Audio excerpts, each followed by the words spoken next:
Hello everybody, my name is KingStix and this is my Kassadin guide. The first thing you should know before you play Kassadin is that he's not a flex pick and he's not a staple pick. You can't really pick him in any comp. Basically, you only want to pick him if the enemy mid laner is an AP mage with very little to no sustain, someone like Annie or Cassiopeia or Lux. Because with Kassadin's passive, if they're not AP, you're kind of just wasting it. Plus, if you go up against an AD, you can't utilize this Q as much either. So in this matchup that you're seeing right now against Zed, it's not ideal, but if you're much better than they are and you know how to essentially juke, you can still win the matchup. So first thing when you're playing Kassadin is you always want to start your Q. It's going to be your main source of poke and damage. Never use your Q to last hit minions, really. You want to focus on using your Q to just harass champions nonstop whenever it's up. And your Q does give you a little magical shield. Every time you use it, you get a little purple shield. You'll see it next to your health bar, and it'll absorb the next incoming magic damage for a couple of seconds. And so against that, I can't really use it, but I can still use the damage from it to hurt him. The next spell you're going to take, typically, at level 2, you're going to take your W. And all you're going to do is, like what you saw there, is auto attack and then instantly W. Your W will reset the auto attack. So right after you auto attack, just click W. It also gives you a little bit more range. So even if they start to walk away, just auto attack W, you instantly hit them, and then you can Q them since your Q does have range. So what you saw there, just all in Zed. And since that ignite, I picked up the kill pretty easily. Your W also gives you mana back each time you activate it and then auto attack something. It'll give you back a percent based off your maximum mana, and that percent is times by 5 if you use it on an enemy champion. So if you ever use your W on an enemy champion, it's going to give you back a load of mana. Once you are level 3, you are going to be taking your E. Sometimes when you're level 2, you'll take it if you're playing against a ranged champion, but it's still useful even if they are ranged because you can use it to get mana back to keep harassing them with your Q. But once you're level 3, typically you're going to be taking your E, and just generally you're going to be using it to slow them down so that way you can get in there and auto attack in W so you can keep getting mana back. And an important thing to note is you can't use your E nonstop. It works based off of enemy spells and it absorbs it. So every 6 spells used by you, whether it be you or allies or enemies, then that's how much quicker you're going to be able to use it. And it's one of your best spells for the later game, especially if the enemy team has a tanky or bruiser comp. You're going to just ult in E them to damage and then just get out of there. It does a solid amount of damage, plus you can use it to help kite in team fights.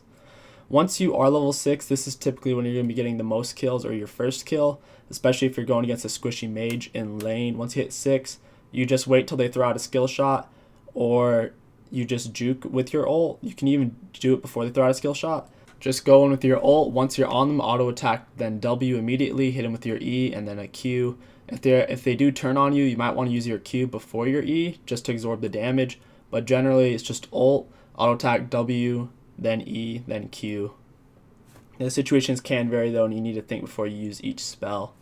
I've been kind of choppy so far and not the most enthusiastic, so if you haven't been following along or you just lost track, here's the spell order for you guys. It's pretty simple. Just typically stick to it. You can stray from it, but in general, just max your Q first and then max your E second. That's typically the safest.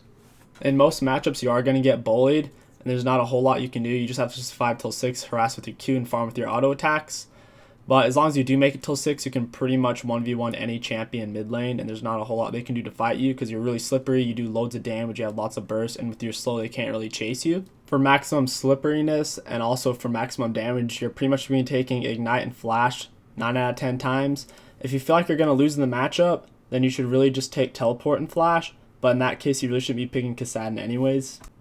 So in laning phase, remember, play it safe, harass with Q, farm with your auto attacks, try to get as much CS as you can. If there's a CS that you can get, but you know you're going to take at least 2 auto attacks in a spell, don't get it. Only go for CS that you know you're only going to take 1 spell or 1 auto attack. That's the only time it's worth it. If you're taking more than that, it's definitely not worth it. Once you are 6, of course, it's okay to go down and roam, get some kills. You typically want to roam and gank when your bot lane's there, but if the enemy team is low, you can still go and get some good roams on. And in the mid and late game, don't typically be the one initiating. You're mainly just looking for picks and looking for favorable team fights. So if it's 5v5, everyone's full health, and then both teams are staring each other down, it's not a good idea to go in there as Kassadin because you're going to get raped. You're not very tanky, and they're going to CC you instantly. Your job is to kind of zone the enemy carry, so if they step up and your tanks are engaging, then it's your job to go in or zone them off. But typically you just want to look for picks before a team fight, get people low before a team fight, so that way you never have to just do a straight up 5v5, because Kassadin typically isn't the strongest in 5v5s because CC fucks him really, really hard. Also, if it is one of those situations where they're kind of bruiser and tanky, then you pretty much just have to ult in, hit him with an E and Q, and back up, and hopefully they don't CC you, because that way you can do a quarter health of a bruiser or half health of a bruiser if you're fed, and just help your team whittle them down. But ideally, you are going to get fed on Kassadin. You can just go in for some nasty picks, and they won't be able to do a whole lot to stop you. Alright guys, so these are the runes I like to run on Kassadin. The reason for these runes are it will give you the most damage. I do like taking the scaling AP per level glyphs, because you're not really going to be going all in and trying to get kills till you're level 6 anyways, and scaling per level glyphs give you just as much AP at level 6 as flat glyphs do at level 6. Plus, they're going to give you way more as you level up as well. If you're going against an AD matchup, which you shouldn't be on Kassadin anyways, you should be taking armor, but like I said, you shouldn't be doing that anyways. So typically you're just going to be running scaling per health seals, and then magic pen reds, and AP quints. That's pretty much it for your runes. For your masteries, you're going to be taking Thunderlords like 9 out of 10 times. Like, they really shouldn't be taking anything else besides Thunderlords. It's like all of your damage. And that's really the most important thing. Just take Thunderlords. Kassadin doesn't have a whole lot of options when it comes to building items, but generally you basically just want to rush your Catalyst and get your Rod of Aegis as soon as possible. After you get your Catalyst, you typically want to get your Boots of Speed, so that way you have some sort of mobility. And then really the only thing else that's part of your core is Lichbane. So just Sorcerer's Shoes, Rod of Aegis, and Lichbane, and then everything else is essentially situational. I would recommend getting Hourglass if the enemy team has a whole lot of CC or lockdown. So if they have like an Amumu ult or a Lux Snare, then Hourglass would be great, because you can just Hourglass, or if they have like a Zed, Hourglass is also good.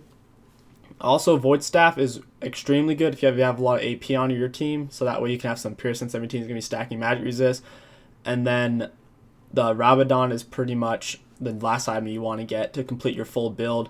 For your actual situational items, those are just kind of like the classic full build for Kassadin. For your situational items, you're basically looking at Abyssal Scepter if they're really squishy, and if you don't have a whole lot of AP on your team, Abyssal Scepter is better to get than Void Staff, because it'll give you more damage.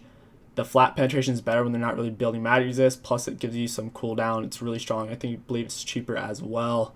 It also gives you some cooldown reduction. Also, the Frozen Gauntlets can be good if the enemy team has a whole lot of AD, and they have a ton of AD, like all 5 AD, you'll get Frozen Gauntlets, and Hourglass will be very strong. But ideally, you just want to build the classic full build as you see above. That's pretty much it for Kassadin, guys. To kind of go back over what we're saying, don't use your Q to last hit minions, use your auto attacks and W to last hit minions. Use your Qs to establish dominance in lane, constantly using it to harass enemy champion, and if they're ability power champion, that like Lux or Annie, whenever they go to hit you with a spell, hit them with your Q and you'll easily outtrade them, since your Q does give you magical shield. Don't forget that your W does give you bonus damage on auto attack, so it's pretty easy to last hit minions. Plus the active gives you a lot of extra bonus damage, and it also gives you mana back. Your E is very good for kiting enemies, since it's such a big slow, especially since you're going to be maxing it second. Also, don't forget that it stacks up very quickly. If a lot of people around you are spamming spells, like in a team fight, you can use it like 3 or 4 times, since it absorbs all the spells, so every 6 spell casts around you, including your own.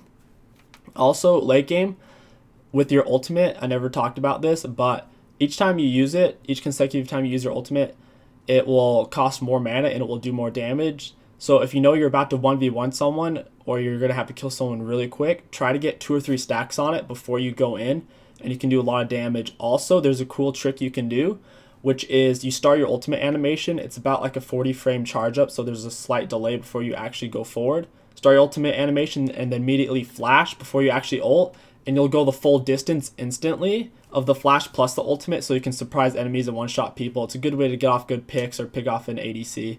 That's pretty much it for this Kassadin guide.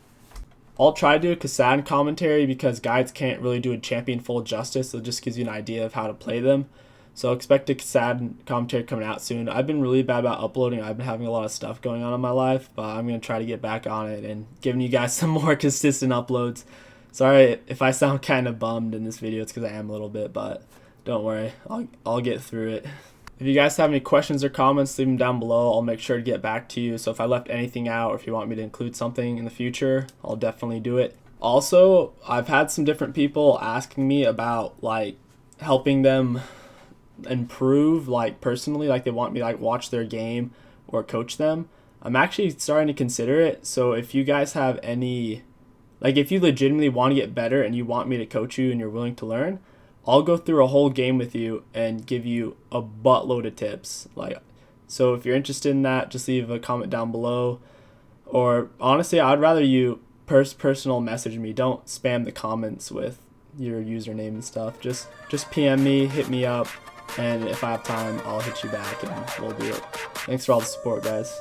Yeah.